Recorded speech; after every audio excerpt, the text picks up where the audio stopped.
नमस्कार बच्चों, मैं मुकेश आपका एक बार फिर से स्वागत करता हूँ अपने YouTube channel MV science world में।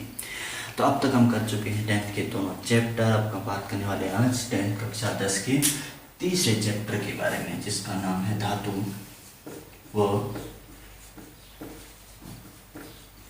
अधातु। जी हाँ, आज हम बात करने वाले हैं कक्षा 10 के इस तीसरे चैप्टर के बारे में।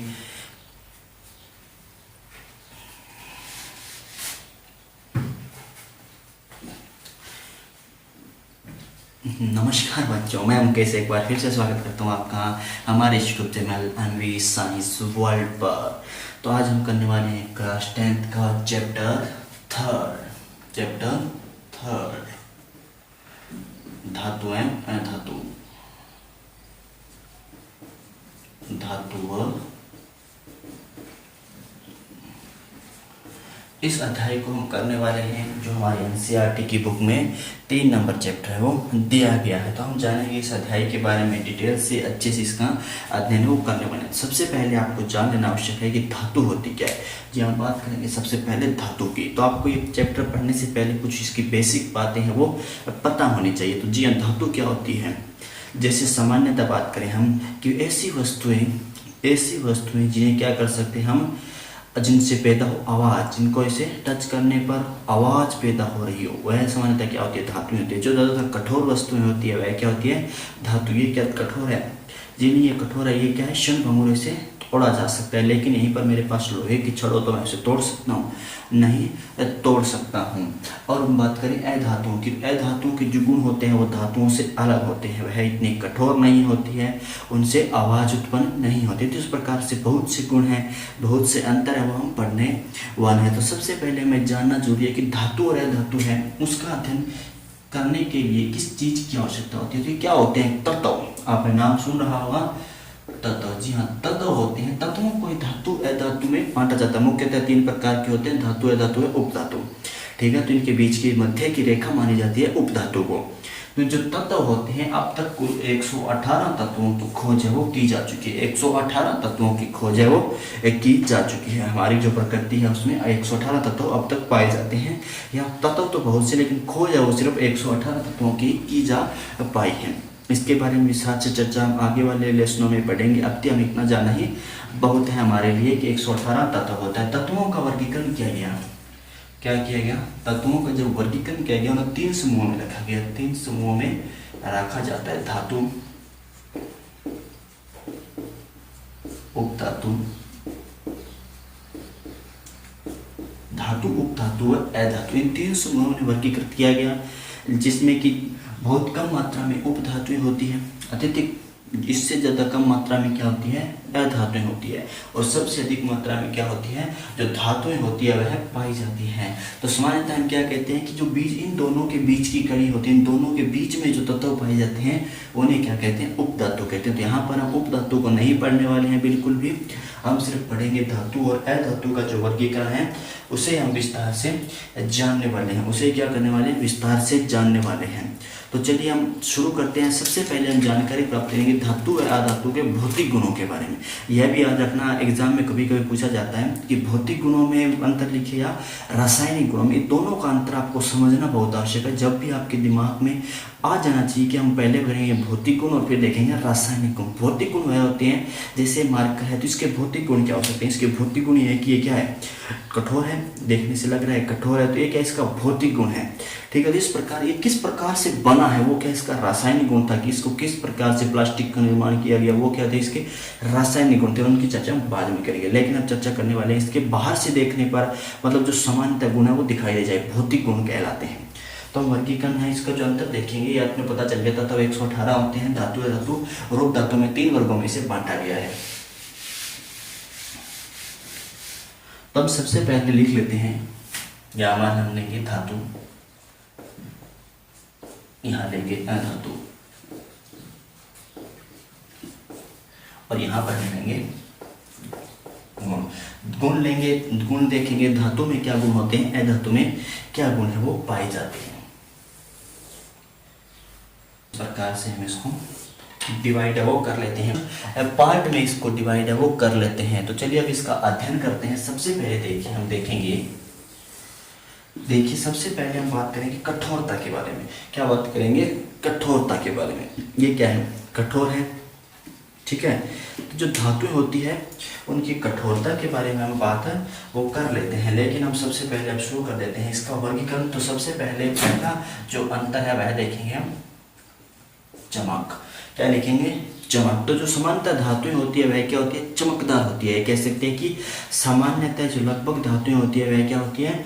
चमकदार होती है। तो धातुएं ऐसे लिखेंगे आप, धातुएं चमकदार होती है। धातुएं क्या होती है? चमकदार होती है। धातु में लिखेंगे सामान्यतः अधातु चमकदार नहीं होती है। क्या नहीं होती है? चमकदार नहीं होती है। लेकिन इसका क्या एक अपवाद है। क्या है? अपवाद। अपवाद किसे कहते हैं? जैसे कि आपको एक पढ़ लो, सभी बच्चे पढ़ा, एक नहीं पढ़ रहा था ना, कहेंगे अब जो नियम की पालना नहीं कर पाए क्या कहलाते हैं? अपवाद हैं। जो नियम पालना नहीं है वह क्या होंगे? अपवाद। जो अ धातु है उसमें क्या होता है? एक अपवाद है। क्या होता है? अपवाद। जो अ धातु में आयोडीन आता है, आयोडीन किस में होता है? अ धातु में होता है, लेकिन यह क्या होता है? चमकदार होता है। तो इस प्रकार के जो प्रश्न है वो आपके एग्जाम में पूछे जा सकते हैं कि उस अ धातु का नाम लिखिए जो चमकदार होता है, क्योंकि कुछ यूनिक है, कुछ अपवाद है, वो आपको याद रखने ही पड़ेंगे। चाहे आपको याद रहे ना रहे, लेकिन अपवाद जरूर याद है, वो रहने चाहिए। चलिए अब बात करते हैं इसके आगे वाले जो अंतर है उसके बारे में। तो अब हम बात कर लेते हैं इसकी कठोरता के बारे में। क्या? कठोरता के बारे में हमें चर्चा कर लेते हैं कि कठोरता क्या होती है और यह किस प्रकार से वर्गीकृत किया जाता है। तब हम बात करने वाले हैं कठोरता की। तो हम क्या लिखेंगे? धातुएं कठोर। धातुएं क्या होती है? कठोर होती है, लेकिन इसके भी क्या है? कुछ अपवाद है, वह भी आपको याद करने पड़ेंगे। तो इसके जो अपवाद है वह भी हमें याद होने चाहिए। तो यहाँ पर हम लिख सकते हैं अपवाद के रूप में सोडियम, लिथियम, पोटेशियम। क्या? Sodium, lithium, potassium. यह क्या होते हैं? मुलायम होती है। क्या होती है? मुलायम होती है। इन्हें चाकू की सहायता से आसानी से काटा जा सकता है। क्या किया जा सकता है? चाकू की सहायता से आसानी से काटा जा सकता है। तो मुलायम क्यों होती है? सबसे पहले अधिक बात आती है मुलायम क्यों होती है? क्योंकि क्या होती है? क्रियाशील होती है। धातुएं क्या होती है? क्रियाशील होती है, जिस कारण क्या होती है? मुलायम होती है। इन्हें चाकू की सहायता से काटा जा सकता है। इसके अलावा अब बात कर लेते हैं जो हमारी अ धातु है। तो अ धातु क्या होती है? कठोर नहीं होती है। कठोर नहीं होती है। तो कठोर नहीं होती तो क्या होगी? मुलायम होती है। मतलब ये क्षणभंगुर होती है। जैसे अ धातु है, आप कोयले को लीजिए, उसके ऊपर जोर से चोट कीजिए, वह टूट जाए। देखने में क्या लगता है? कठोर लगता है, लेकिन क्षणभंगुर होता है। उसे थोड़ी सी चोट देने पर वह क्या हो जाता है? टूट जाता है। तो इसका भी एक क्या होता है? अपवाद होता है। अपवाद आपको याद करना पड़ेगा। अपवाद। अपवाद क्या है? हीरा। क्या होता है? अत्यधिक कठोर होता है। प्रकृति में सबसे अधिक कठोर पदार्थ है तो वह क्या है? हीरा होता है। प्रकृति में पाए जाने वाला सबसे कठोर पदार्थ। प्रकृति में पाए जाने वाला सबसे कठोर पदार्थ क्या होता है? वह होता है हीरा होता है। हीरा ही प्रकृति में सबसे कठोर होता है। ये क्या होता है? कुछ अपवाद हैं जो आपको याद रखने पड़ेंगे। अपवाद है, ये भी क्या है? अपवाद है। लिख लीजिए यहाँ पे, अपवाद पूछेगा एग्जाम में। ये नहीं पूछेंगे कौन सी धातुएं कठोर होती है, ये पूछेगा कौन सी धातुएं मुलायम होती है। तो आपको याद रहना चाहिए सोडियम, लिथियम, पोटेशियम। इसको अच्छे से याद रख लीजिए, sodium, lithium, potassium. Sodium, lithium, potassium, ये हर जगह अपवाद आएगा। आपको बहुत सी जगह है अपवाद देखने के लिए मिल जाएंगे। तो चलिए बात कर लेते हैं इसके आगे वाले गुण के बारे में। अब हम आगे बात करेंगे रूप के बारे में। जी हाँ, रूप कह लीजिए या फिर अवस्था कह लीजिए। अब रूप भी लिख सकते हैं इसको, अवस्था भी लिख सकते हैं। तो हम क्या कह सकते हैं? जो हमारी धातुएं होती है वो ठोस अवस्था में होती है। किस अवस्था में होती है? ठोस अवस्था में। अवस्था में होती है। किस अवस्था में होती है? लेकिन इसका भी क्या है? एक अपवाद है। क्या है? एक अपवाद है। अपवाद में आपको बार बार कह रहा हूँ कि आपको अपवाद याद रहने चाहिए। पारा, पारा किस अवस्था में होता है? द्रव अवस्था में होता है। पारा जो हमारी धातु है वह किस अवस्था में पाया जाता है? कमरे के तापमान पर द्रव अवस्था में वह पाया जाता है। पारा एकमात्र ऐसी धातु है जो कमरे के ताप पर द्रव अवस्था में पाई जाती है। उसी प्रकार से हम देख लेते हैं अ धातु में यह क्या होती है? ठोस या गैसीय अवस्था में होती है। किस अवस्था में होती है? ठोस या गैसीय अवस्था में। ठोस या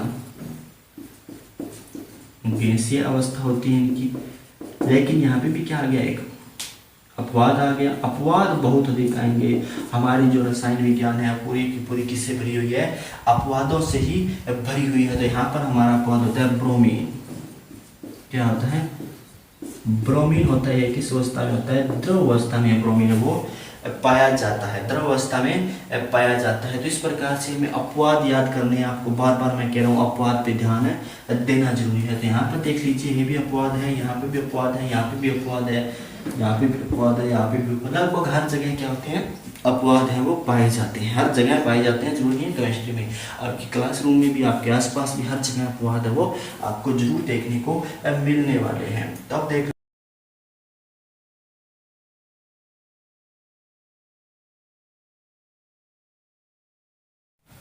अब बात करने वाले हैं आघात वर्धता के बारे में। किसके बारे में? आघात वर्धता के बारे में। तो आघात वर्धनता हमें क्या कहती है? जिस आघात वर्धन होती है, इसकी पहले परिभाषा लिख लीजिए। पहले इसकी परिभाषा लिखनी जरूरी है, तो परिभाषा लिखिए। परिभाषा बाद में कर लें, कोई बात नहीं। जब पहले अंतर देख लेते हैं, फिर कुछ परिभाषाएं भी मैं आपको लिखवा दूंगा। तो जो आघात वर्धनता वह होती है जिसको पीटने पर वह चद्दर के रूप में फैल जाए। पीटने पर वह चद्दर के रूप में फैल जाए। आपने देखी हो कि चद्दरें बनाई जाती है। किसकी बनाई है चद्दरें? क्या बना लोगे आप? कार्बन की चद्दर बना लोगे आप? नहीं बना सकते ना। पारे की चद्दर बना लोगे? नहीं बना सकते। सोडियम की चद्दर बना लोगे? नहीं बना सकते। चद्दर किसकी होती है? चद्दर लोहे की होती है। तो जिन्हें पीटने पर वह चद्दर के रूप में फैल जाए वह क्या होती है? यह गुण क्या कहलाता है? आघात वर्धनता कहलाता है। परिभाषा लिखाऊंगा आपको, थोड़ा इंतजार कीजिए। आघात वर्धनता का गुण पाया जाता है, गुण पाया जाता है। सबसे अधिक आघात वर्धन होता है चांदी, सोना। तो ये सब क्या होते हैं? आघात वर्धनीय होते हैं। इन पर आघात करने पर यह चद्दर के रूप में फैल जाते हैं। आघात होते हैं। वर्धता का गुण नहीं, क्या नहीं होता है? आघात वर्धता गुण में नहीं होता है। अब बात कर लेते हैं तन्यता के बारे में। जी हाँ, तन्यता क्या होती है? तो तन्यता का जो गुण है वो इनमें नहीं पाया जाता है। किसमें? अ धातु में नहीं पाया जाता। तन्यता होती है जिसे चद्दर एक वो क्या होता है? तार के रूप में खींचा जा सके। जिसे तार के रूप में खींचा जा सके, जिसे तार के रूप में खींचा जा सके वह क्या होती है? तन्यता। तो तन्यता का गुण पाया जाता है। क्या होता है? गुण है वो पाया जाता है। तन्यता का गुण है वो इसमें भी पाया जाता है। अब बात कर लेते हैं हम अ धातु में। तो तन्यता गुण नहीं पाया जाता है। क्या होता है? नहीं पाया जाता। और सबसे अधिक तन्य धातु क्या होती है? सोना होता है। क्या होता है? सबसे अधिक तन्य सोना। तो ये गुण एक बार हो गए। आप चाहे तो इसका स्क्रीनशॉट ले सकते हैं, इसको लिख सकते हैं। हम आगे बढ़ते हैं, फिर हमारे नए आगे कुछ और गुण हैं उनके बारे में चर्चा करेंगे।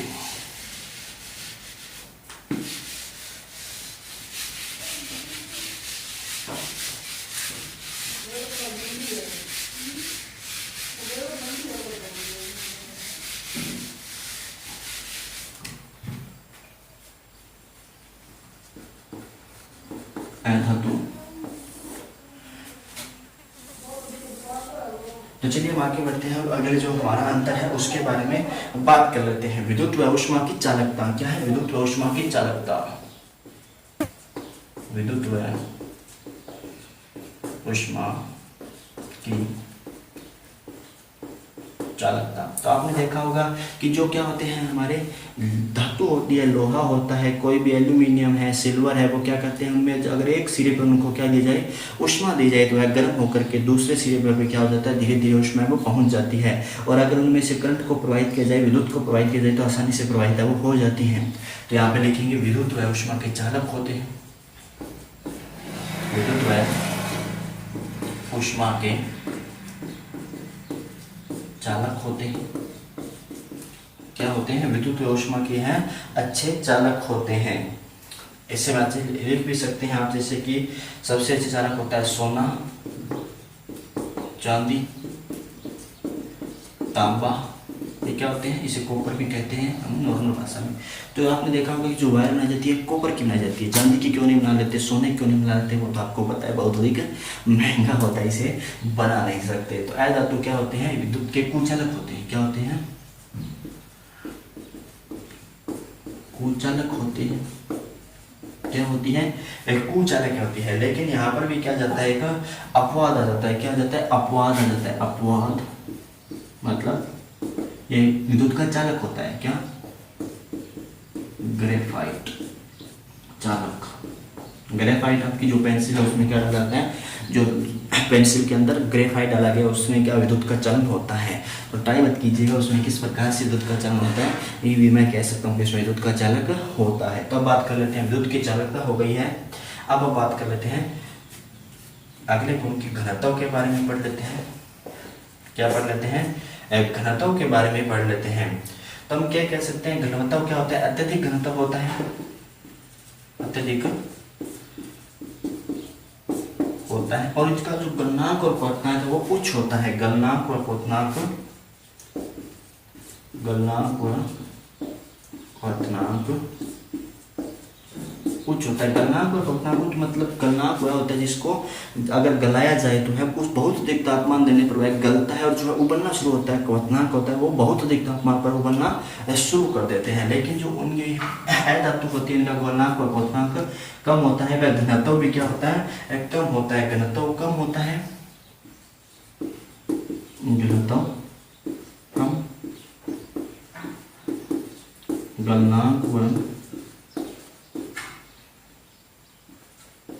क्वथनांक भी क्या होते हैं, कम होते हैं। गलनांक व क्वथनांक भी क्या होते हैं, कम होते हैं। तो अब बात कर लेते हैं ध्वनिक के बारे में। ध्वनिक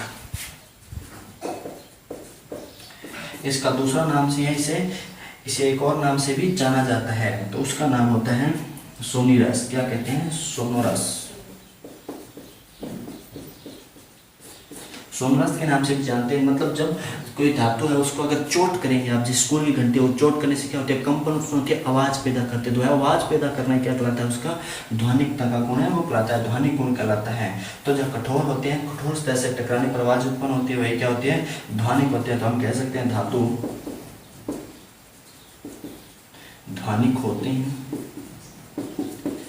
क्या होते हैं, धातु ध्वनिक होते हैं। लेकिन अधातु नहीं होते हैं, अधातु नहीं होते हैं।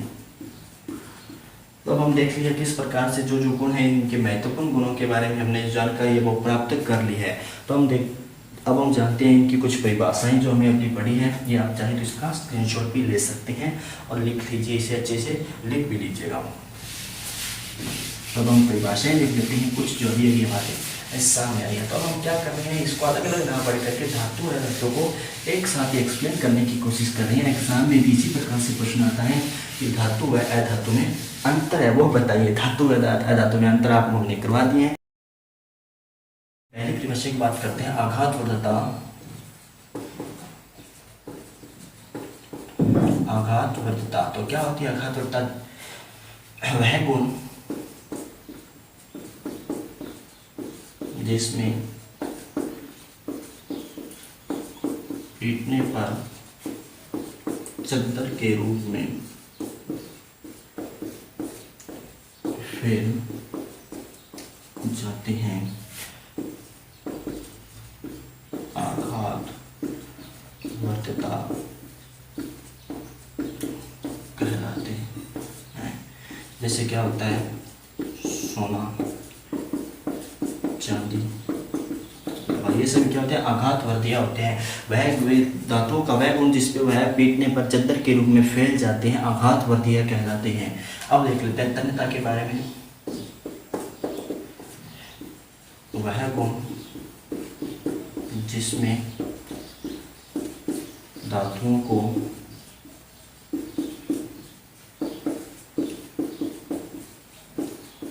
तार के रूप में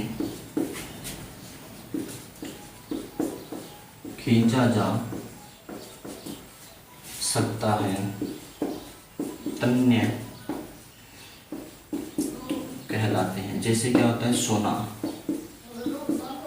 सोना सबसे अधिकतर नहीं होता है, आप विश्वास नहीं करोगे, 1 ग्राम सोने से 2 किलोमीटर लंबी तार है वो खींची जा सकती है।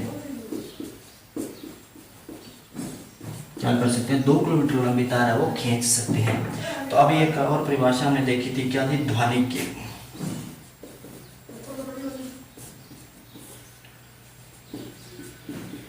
वह गुण जिसमें टक्कर होने पर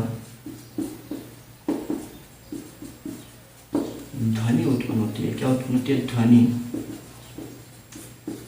उत्पन्न होती है, ध्वनि कहलाते हैं। जैसे लोहा Fe क्या होता है, ध्वनि क्या वह होता है।